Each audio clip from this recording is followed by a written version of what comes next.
Live. Hello, we're so happy to have you here on this gorgeous day. And best of all, it's the time when our guavas are ripening. And I think the scent of guavas are just the best. Almost absolutely. Yeah. So I walked into the kitchen where Ailene is an innovative chef. She's at Babel. And the first thing I smelled was guavas. So we really wanted to share these with you. So the guavas we pick here in the garden from these trees, and I just love these trees. They came in when they were about 60 years old. They're now 76 years old, so they're doing really very well, and incredible how much we still pick. Loads, to be honest. Yes. We get in so many that we don't even know how to produce, and you really like keep up with the amount of guavas that we get in from the garden team. So we try to be creative with the produce that we get, and luckily enough we get like a nice bunch where some of them are still green and some of them slightly yellow, so we can truly like control who's ripe and who's not ripe. So we really wanted to share with you because we have so many. We want people to come to us in the garden and pick as you walk along. It's always a trick to find the ripe guava. Do you want to show the one that you would like to eat today?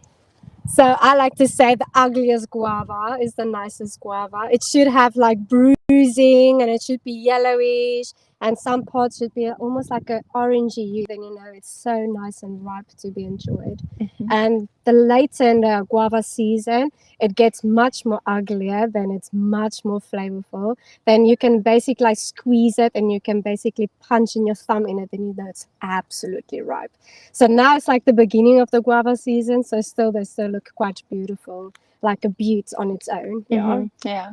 So they really have to deal with our winter storms. They get hammered away over here and then they improve with their flavor.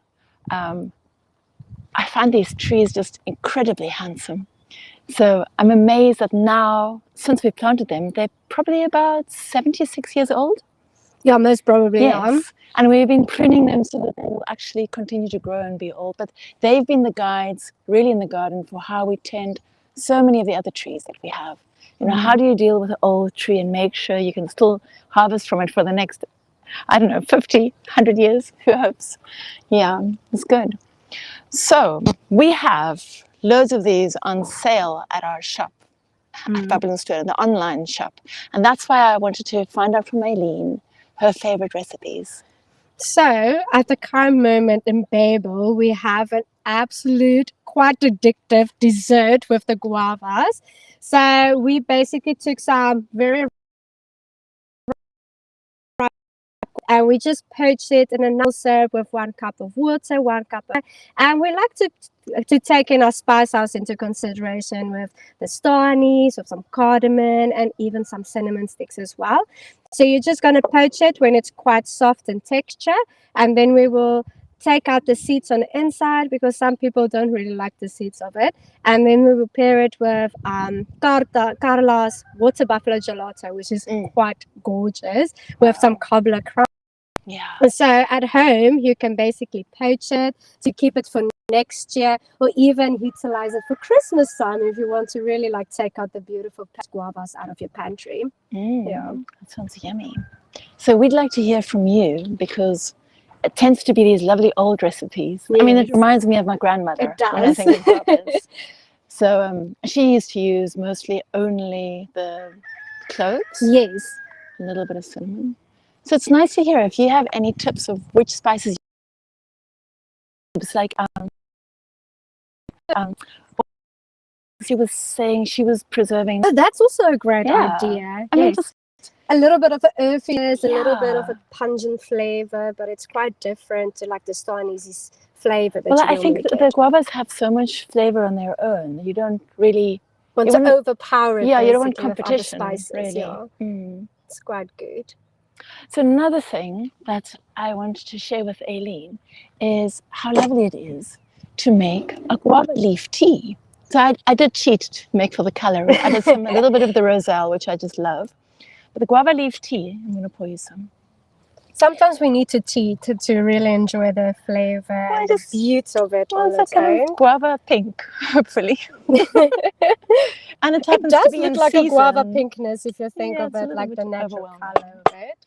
So the tea from the leaves are really remarkable for antibacterial, anti-diabetic, and I've often found it really useful for people who've had stomach upsets. Yeah. Very true. And you've also said you use it for bloating? Yes, sometimes in Babel, one of our hotel guests would like to have like a natural herb-like tea. And I know for a fact for us women, when we have like stomach aches, then we can even use this for that. It actually helps very much. And I just add a little bit of like honey to it, and even with a little bit like a lemon rind, just to bring a little bit of natural acidity to it. Right. But this is actually very nice for bloating if you want something light to enjoy after your meal as well. Yeah. It's quite good. Yeah. And it's pretty useful because guavas are perennially green. So you can always, right throughout the year, you can have a harvest from the leaves when you really need it. And it's also such a fun way in the winter time to really jazz up here. For a fact, which is quite fun, if you take a piece of the guava, let's take some of our shears right here, and if you have, for instance, some of the water buffalo yogurt like we have here, you can really jazz up your table and just put like a piece of guava leaf there, and then you have really like a spiced up plate. It's quite unique and insane. Just make sure your leaf is washed though. Quite important. But this is very nice, Gundi. It is. It's subtle, but it no does need the job. for honey or anything. It just does what it needs to do. Yeah, it's good. So how would you normally go with guavas when you're at home? If you're not poaching them, for instance, like we do? I do. I eat as much as I'm fresh, and the rest I poach. Yeah.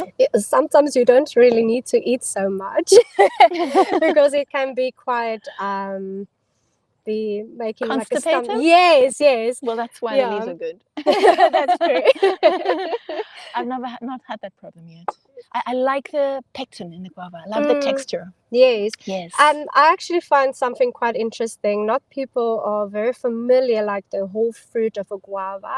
So they're much more familiar if I think about outside of South Africa, where they find like the juice, like a guava juice, much more well, you see, the guava suitable. doesn't transport well. Oh, that's so interesting. The tree comes from South America. Oh, that's unique. So if it doesn't grow as a tree in Europe, they only know it as a juice. Yes. Oh, so they're not familiar with it. Yeah. So when they come, they're like, "Oh, yes, like pips. Should we eat this?" Yeah. It's quite unique. So that's why we take out the pips in Babel for the dessert. I see. Yeah, it's like quite a peculiar taste sometimes. But I love it that you can eat the whole thing.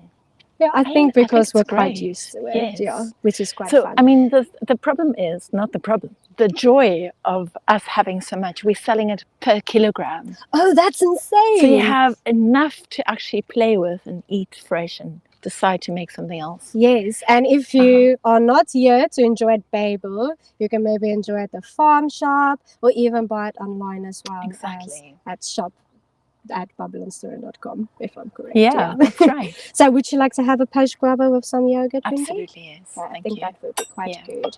Then you can truly say how you like it with some of our yogurt. Okay. So you can just like put in some yogurt for you. This is the water buffalo yogurt, so it's really nice and creamy. And it's absolutely gorgeous. Do I need honey with that? Oh yeah, that's a great idea. A little bit? Just a little bit of like a tinge. Okay. Sorry, there's a leaf in here. Ailene, I have noticed that sometimes you've used the guavas and with savory dishes. What would you actually pair it up with? It actually pairs very nice with a cheese. So that's how it's normally and commonly served. But if you want to not utilize it in like a nice dessert, you can even pair it like a cheese. So I know for a fact our hung up cheese that is available to be purchased is quite addictive. So you can basically put like a huge dollop of it right on top of the guava and just enjoy it like that. Raw or cooked, doesn't matter. And even like any hardy cheese as well, like a local cheese, like a brie or like a Huguenot that's quite local as well. Delicious. Oh, I can imagine. Yeah. You will literally like licking off your fingers at the end of the meal. It's quite unique. Super. Thank you. Oh, my absolute pleasure. Thank you for you, Gundi. Ailene, Yes. and so when is guava season? So now is the season for it. So it will be almost like when blood oranges are here. So it's normally like at the end of winter, beginning of spring, then the guava season is almost over. Yes. Then it's not so nice to enjoy. So I'd say Then it's preferably end of July and middle of August. Yes. Max. Yeah. But we've had a very hot, long summer. So I've noticed trees seem to be ripening sooner. Yes. So sooner, and then maybe they can... We'll eat them faster too. Yes, and then we can utilize them faster for springtime and summertime when we can have them. But the joy is because they're so super high in vitamin C that they are ripe at the time when you need to boost your vitamin C that you don't get colds. And so actually even the leaves, you can use the tea against colds. So it's antibacterial and anti-inflammatory. Yes. Weight loss, they even say. Oh, wow, that's insane. It actually is remarkable. But I think paired with the joy of the fruit. Yeah. You know. It's quite, this is quite a genius combination of sipping some of the tea, even enjoying some guava.